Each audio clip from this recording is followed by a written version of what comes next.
Sabe uma pergunta que está na cabeça de muita gente hoje em dia? Por que falar sobre a verdade virou uma coisa tão espinhosa? Hoje, a gente vai mergulhar nas ideias de um livro que tenta exatamente responder a isso, O Deus Amordaçado, de D.A. Carson. A ideia é entender, pela análise dele, como a nossa cultura mudou o jeito de enxergar o que é ou não verdadeiro.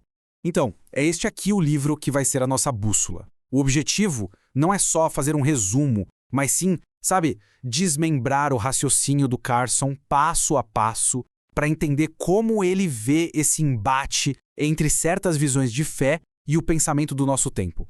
E aí a gente chega na grande pergunta que o livro quer responder. Com tanta informação, tantas opiniões por todo lado, por que a própria ideia de uma verdade única virou um campo de batalha? É um quebra-cabeça. E a análise que o Carson faz nos oferece algumas peças bem importantes para a gente tentar montá-lo. E tudo começa com uma palavra que a gente ouve muito: pluralismo. Segundo Carson, para a gente entender de verdade o impacto dela, é preciso descascar essa ideia como se fosse uma cebola, camada por camada. Vamos começar pela parte de fora. O problema, segundo Carson, é que essa palavra, pluralismo, é meio que uma armadilha, porque a gente usa para falar de três coisas bem diferentes. Ele então divide em três tipos: o empírico, o incentivado e o filosófico. Entender a diferença entre eles é o pulo do gato para sacar a análise toda. Vamos começar pelo primeiro. Então vamos lá. A primeira camada, a mais de fora, é bem direta ao ponto. É o que ele chama de pluralismo empírico. E isso nada mais é do que a simples constatação de que as nossas sociedades são incrivelmente diversas. É um fato, uma coisa que a gente pode observar e medir. E quando a gente olha para os números, isso fica muito claro. O Carson usa dados como esses para mostrar que a paisagem cultural, religiosa, demográfica mudou de forma radical. O ponto principal aqui não é uma opinião, não é uma teoria, é uma constatação. É a diversidade como um fato que está aí, para quem quiser ver. Beleza, mas é a partir daqui que a coisa começa a mudar de figura. A diversidade deixa de ser só uma coisa que existe e passa a ser algo que deve existir. Vira um valor, entende? Vira uma bandeira, algo que a cultura passa a celebrar e a promover ativamente. E essa citação aqui resume a ideia perfeitamente. Não se trata mais só de reconhecer que existem muitas culturas e crenças. A questão passa a se afirmar que essa variedade toda é boa, é desejável para a sociedade. É uma mudança de chave, da observação para a aprovação. Então, para ficar bem claro, o pluralismo empírico descreve a realidade, enquanto o pluralismo incentivado, ele dá uma receita de como a realidade deveria ser. Um diz, é isso que a gente vê, e o outro diz, é isso que a gente quer. Essa diferença é fundamental para a gente entender a próxima camada, que é a mais profunda de todas. E agora, sim, a gente chega no coração do argumento do Carson. Uma mudança filosófica gigantesca que, na visão dele, está por baixo de tudo isso e que representa o maior desafio. É aqui que o debate fica, digamos, mais denso. Aqui a virada é radical.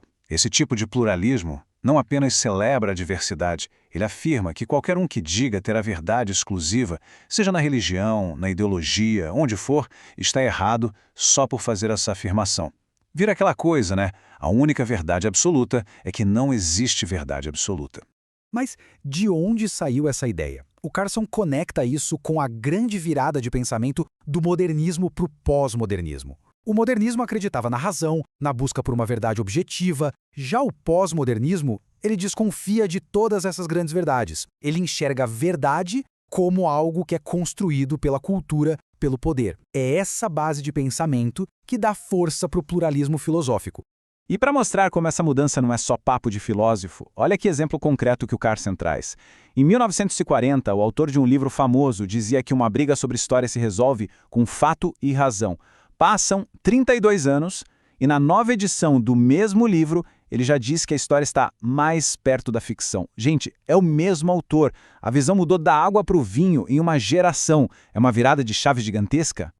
Ok, então a gente entendeu as camadas, a gente entendeu a base filosófica, mas e daí? Quais são as consequências disso no dia a dia? Como essa ideia afeta a sociedade, a religião, as crenças de cada um? É o efeito dominó. Uma das maiores consequências, segundo essa análise, é que a própria palavra tolerância muda de sentido. A tolerância clássica era eu respeito o seu direito de pensar diferente, mesmo achando que sua ideia está errada. Agora, essa nova tolerância exige que todas as ideias sejam aceitas como válidas. E aí, sabe o que acontece? Discordar de uma ideia passa a ser visto como um ato de intolerância contra a pessoa. E claro, diante dessa pressão toda da cultura, o campo religioso reage. O Carson mapeia 3 respostas principais.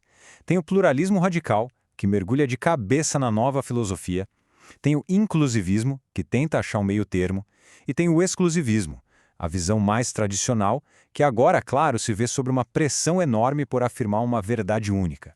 E qual o impacto disso na vida de uma pessoa? O Carson resume de um jeito bem direto. Nesse ambiente, uma fé com pretensão de verdade exclusiva não é nem debatida com argumentos. Ela é simplesmente reclassificada como uma preferência pessoal, algo relativo sem importância para a vida pública e, no fim, é colocada de lado, marginalizada. E tudo isso nos traz de volta à pergunta do título do livro, que é bem forte, né? Se todas as alegações de verdade são vistas como meras construções culturais, o que acontece com a ideia de uma revelação divina que se apresenta como a verdade? Ela fica amordaçada? Olha, a conclusão que o Carson chega é pesada. Para ele, este não é só mais um debate cultural. Ele chega a dizer que o pluralismo filosófico é a ameaça mais perigosa ao evangelho desde o surgimento da heresia gnóstica. É uma comparação muito, muito forte, que mostra a gravidade que ele enxerga na situação. E assim, a gente volta à tensão do começo. Independentemente da convicção de cada um, a questão que fica no ar e que essa análise coloca na nossa frente é essa. Em uma cultura que celebra múltiplas verdades, como é possível sequer começar uma conversa sobre uma que se acredita ser única? É um desafio e tanto para o nosso tempo para se pensar.